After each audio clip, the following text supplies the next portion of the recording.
أهلا وسهلا فيكم من جديد.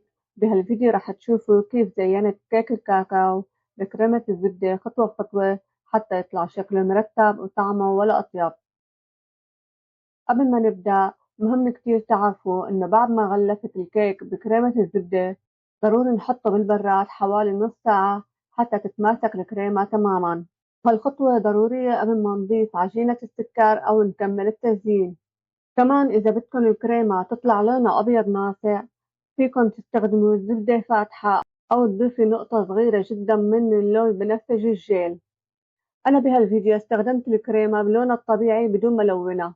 شغلة تانية لازم تنتبهوا عليها، عجينة السكر لازم تكون من نوعية جيدة وما يكون فيها رطوبة عالية لأن العجينة الرطبة بتسيح أو بتعرق فوق الكريمة وبتخرب الشكل.